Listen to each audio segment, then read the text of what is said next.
Baiklah teman-teman, di sini saya akan melanjutkan pembahasan mengenai anatomi dari jantung. Nah, pada video kali ini kita akan membahas mengenai perikardium. Apa itu perikardium? Perikardium itu bisa dibilang adalah suatu kantong yang membungkus jantung atau melapisi jantung. Ini kita lihat ada jantung. Ini adalah perikardium. Nah, yang hijau ini adalah perikardium. Coba kita sembunyikan dulu. Nah, di dalamnya langsung ada jantung.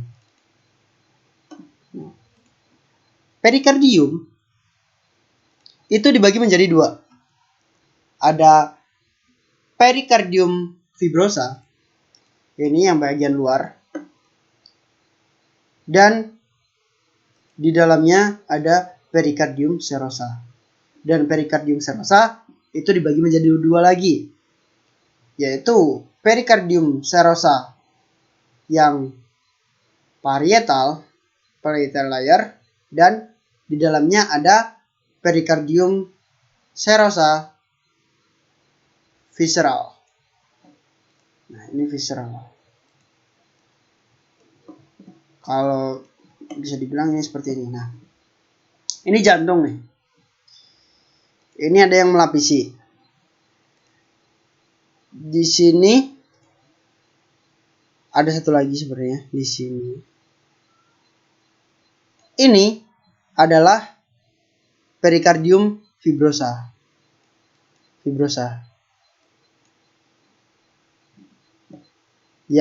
Sedangkan yang ini adalah perikardium serosa.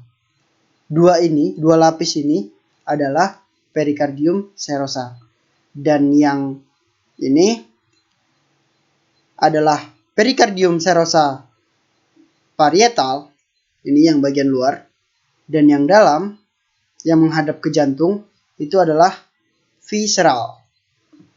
Nah, perikardium serosa ini antara parietal dan visceral itu kan membungkus seperti ini.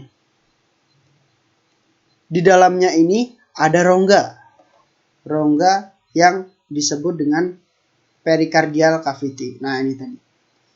Ini yang fibrosa. Ini serosa yang parietal dan ini visceral. Nah, di antara ini ada pericardial cavity. Pericardial cavity ini di dalamnya ada cairan sebanyak kurang lebih 50 cc yang fungsinya itu ketika jantung bergerak ini bisa bergerak secara bebas seperti itu, bisa dibilang seperti pelumas. Nah, yang perikardium serosa yang visceral ini disebut dengan nama lain epikardium. Jadi ini kita ulangi, ini perikardium fibrosa. Ini dua, ini serosa, yang ini pars parietal dan ini visceral, dan yang ini bisa disebut sebagai epikardium. Nah, selanjutnya mungkin teman-teman lihat ini videonya. Nah, ini dia.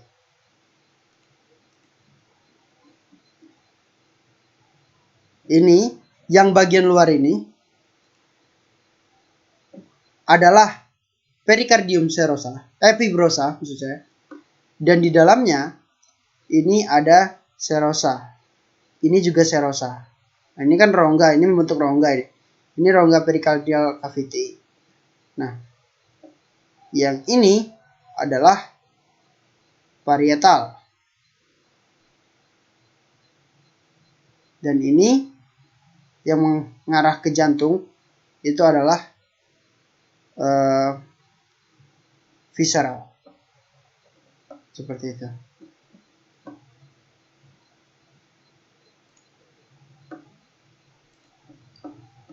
Nah, perikardium ini juga berfungsi sebagai fiksator atau yang membiarkan jantung pada tempatnya.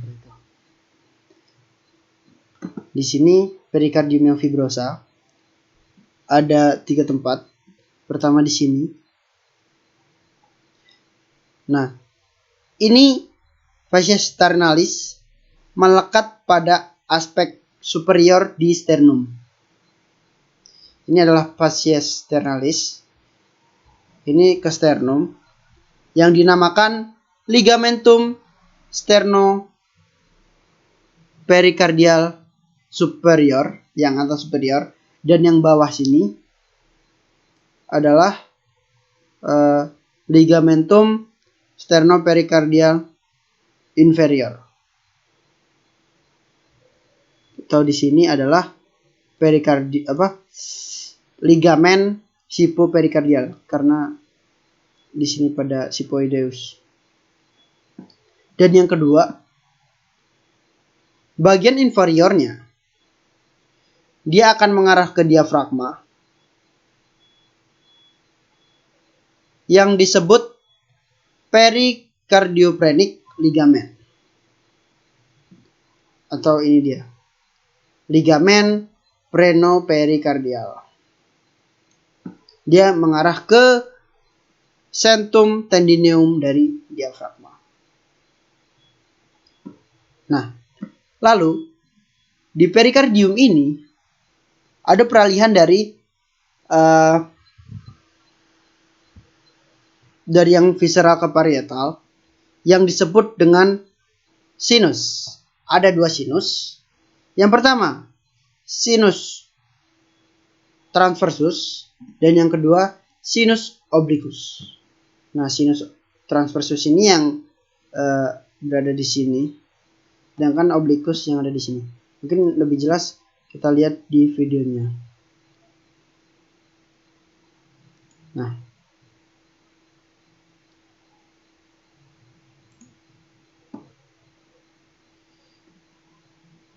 seperti kita lihat kan, yang di dalam tadi, ini yang berada di tangan kanan Bapak ini adalah sinus obliquus.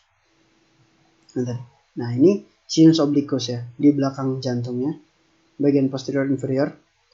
Sedangkan satu lagi, nah ini sinus perikardial obliquus.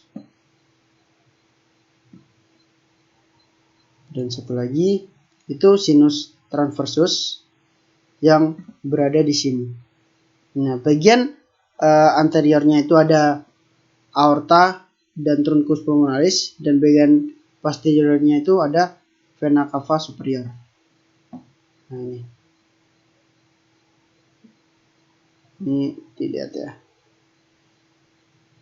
Ini fungsinya ketika kita akan melakukan bedah. Nah, ini sinus transversus itu yang di situ. Nah, selanjutnya itu ada vaskularisasi dari perikardium. Itu ada cabang dari arteri mammaria interna atau thoracica interna. Nah, ini arteri thoracica interna. Lalu ada cabang dari arteri musculoprenica. Ini dia pericardioprenica. Dan cabang dari aorta descendens. Ini dia, langsung dari belakangnya. Untuk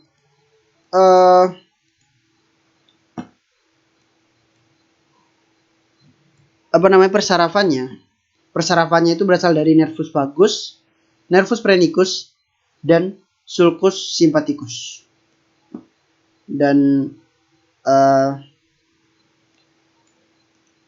lalu ada keadaan klinis yang terdapat pada kelainan di perikardium ini, yaitu tamponet jantung. Itu terjadi ketika cairan yang berada di kavitas perikardial tadi itu meningkat. Nah, seperti ini. Jadi cairan yang ada di sini tuh lebih banyak dari biasanya dan akan ditata laksana dengan perikardiosentesis. Seperti itu. Baik, mungkin itu penjelasan mengenai perikardium.